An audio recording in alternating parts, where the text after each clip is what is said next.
Today I'm going to go over the producer consumer pattern using threads with wait and notify. And the producer consumer pattern is a core pattern in programming which separates tasks into threads. So one thread will produce data, the other thread will consume it. And we're going to have a shared resource, and that's where it gets a little tricky. So I'm going to create a kitchen scenario. A chef will make a dish, place it on the counter, the waiter will pick it up. However, two things can go wrong. Well, more than two, but we're going to concentrate on the two things that can go wrong in this scenario. The waiter might not have plates if he goes too fast. And another thing that can happen is the chef might fill up the counter if the waiter's too slow. So we'll use wait and notify if either of those situations happen. So keep in mind, wait and notify are old approaches, but it's still all over the place in programming, so you have to know it.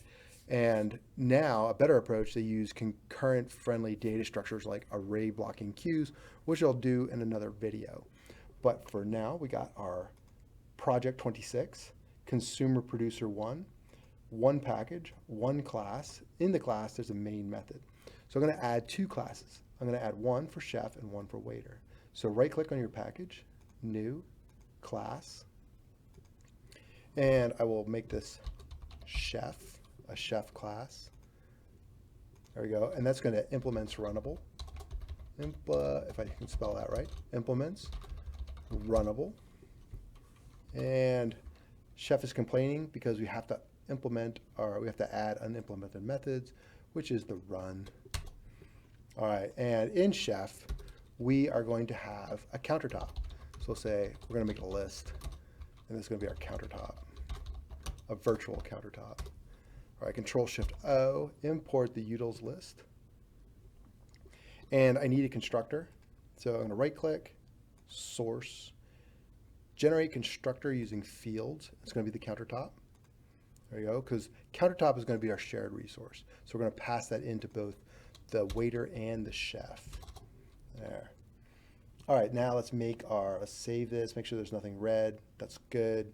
Right-click on package, go to new, class, make a waiter.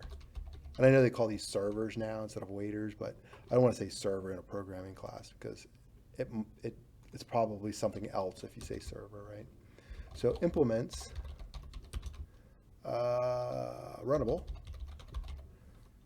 Let's see, I'm going to do a save here and then add unimplemented methods, which is the run. I'm going to need my countertop because the waiter's also going to use the countertop. So list string countertop, and it's going to be the same countertop. So we're going to pass this in. Oh, let's do a Control-Shift-O to get our util list imported. Right click and source, generate constructor using fields. There we go, countertop. Looking good. Control-Shift-F to format. Yeah, let's move that up a little bit. So now we have our basic waiter, basic chef. It doesn't do anything yet. Let's go to our app, and we need a menu. So I'll call this public static string array menu. Let's see, what are we going to put in here? Let's put in some lasagna and a cheeseburger and a steak sandwich. How do I spell sandwich? Sandwich. There we go. Pancakes. This is the best restaurant ever. All right, so we got our menu. It's not going to grow, so I just made it a basic array, a basic string array. Let's get our threads all taken care of. So we're going to have a thread, T1, new thread, and that's going to be our chef. So I'll say new chef. We need to pass in the countertop. So we need a countertop. Let's go up here one, make a countertop. List, string, countertop, and that's going to be a array list. Pass in countertop. Got some red, semicolon. Control-Shift-O to import the utils array list and list. Looking good. Do another thread, T2, new, thread, and that's going to be a new waiter and countertop, right? Because they're both going to use the same countertop. Let's start the T1. So what is that? Start the T2. And we're good here. We should not have to go back. All right, so what else we got to do? In our chef, we got to get him up and running. So he's gonna make dishes.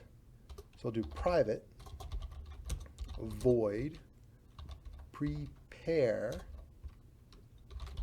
dish, and I'll pass in the dish name. Dish name. It's gonna take him some time, but not a lot of time because he's really, really fast. So it's gonna be 100 milliseconds. Let's see. Let me add this to the throws declaration. So I had to add the interrupted exception to the throws declaration. And then we'll get our countertop. We'll pretend a dish was made, countertop, and then add it. Dish name. And do a print out. Sys out. Dish name is ready. There are countertop size plates waiting. So we want to see how the growth on that. All right, so prepare dish isn't being called yet. Let's do that in our run method. So we'll say while true. Let's do a for loop. We're just going to loop through the menu. So we'll get a string, call that a dish, app, menu, and then we'll do prepare dish with the dish. Oh, and we have to do a surround with try catch here. There we go. So chef is up and running. He's making stuff. We don't have any thread safety here. He doesn't care if the counter gets full. He doesn't care if the counter's empty. All the chef really needs to care about is if the counter's full. All right, the waiter needs to know if the counter's empty. So waiter's going to pick up stuff. We're not going to check on the counter empty yet. We're going to say private void pick up plate. All right, and then the waiter, I'm going to make the waiter a little slower because he's got to run around. He's getting, people are pinging him for stuff. All kinds of stuff is going on. Let's go ahead and do a add throws to declaration, just like in the other one. Sys out. Finally, he gets the plate. Got the plate. And he's going to get the first plate that was in the list, the lowest number plate. Say countertop. Remove 0. So we're going to remove the 0 element of the array list. And if there isn't one, then we're in trouble. We're going to get an error. All right, so down here, we're not checking yet. We're just going to let it error. Say while true do, whoops, no do, while true, pickup plate. Nice. And we got to surround this with a try catch. Let's get rid of our to do. Good. Looking good. There's no catch, there's no checking of anything. So we can go negative in our array and then get an exception, or we can fill up our counter and it would be impractical. So I saw some red there, but now we're just making, we're just creating dishes. Notice, oh yeah, we're getting stuff, but we're not getting it fast enough. So our counter is getting full. We have to do something about that. Let's go back to the chef. That's going to be his job. He can't make another plate until the counter has some space on it. So we'll say, let's get a max number of plates. We'll say final int max num plates. So if we have a constant like this, we usually make them all uppercase and then just use the underscores. Let's make it 6 is the max number of plates. So when we're preparing a dish, we got to check to see if there's a max number of plates. But we're going to have to wait if there is. So we're going to have to put a monitor on our countertop, right? Because we're going to wait until the countertop gets some space. So the countertop is going to be told, it's going to be notified when there's space. How do we do that? We need the synchronized, which I surprisingly still can't spell. Countertop. And then we'll have to do a while because we're gonna have to wait a little bit. We're not gonna have to while through many times, but we can't really do an if statement because it's gonna be more than once. All right, so we'll do countertop size equals max number of plates. Now let's do a sys out, control space, too many plates. Wait for pickup. All right, so the chef is dead in the water. How do we make that happen? Let's go ahead and on the countertop, put a wait on it. All right, so now this is going to freeze right here. All right, so we don't have to worry about this printing out over and over and over again. When we're notified, when this monitor is notified, hey, things are good, it'll start up again. It'll see that the size is no longer the max number of plates. It'll drop down here. All right, so let's go to our waiter. And a waiter now has to be responsible to let the chef know if there's a maximum number of plates and we removed one. We have to notify the chef saying, hey, we removed one. You can make something else now. So we're also going to put a synchronized here. Synchronized. Oh my gosh. Synchronized. I couldn't come up with an easier word to spell. All right, we're going to do the countertop.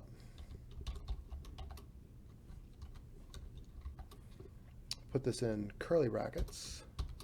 Control Shift F. We'll remove a plate, even if it's not max. Every time we remove a plate, let's just notify them, right? Notify. All right, now we're good. So we shouldn't get more than 6 plates. However, we can still go negative, which is going to cause an error and throw things off. Let's just go ahead and run it and see what we got. Oh, what was that? Array index out of bounds. So somehow the chef did get behind, and we tried to get a plate that wasn't there. And then that's gonna make it hang. It's gonna mess up our waiter thread. Watch what happens. So then it's gonna stop because now we're no longer notifying if we picked up. All right, that's no good. So we have to make sure that there is more than one plate. So I'm gonna have to do a synchronized again because I'm gonna have to wait here. I'm gonna have to put another monitor on my countertop saying, hey, notify me. I'm gonna wait, notify me when there's a plate. Countertop, I'll say while countertop is empty. Do a print out, sys out, no plates, waiting on chef. Yeah, there we go. Now, countertop. Oh, I gotta wait. So there's a lock on here until somebody notifies me. All right, there's a pause on here. It's gonna just hang right here. This thread is gonna hang right here on that wait statement until chef notifies me that there's a plate. So here we go. So this is where we make our plates. Do another synchronized. Countertop.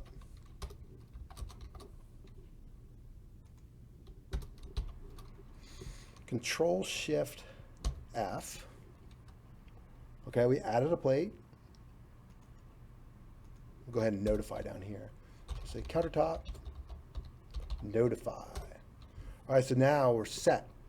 everything should run. Let's see. Let's make sure we don't have any red. That will be sad. Looking good? Yeah, there we go. Getting stuff. We got, ooh, no plates. Chef's got to speed up. All right. So there you have it. Everything is nice and solid. What happens? What happens if we forget to synchronize one of these? Let's just go to our waiter maybe. Yeah. Let's do this.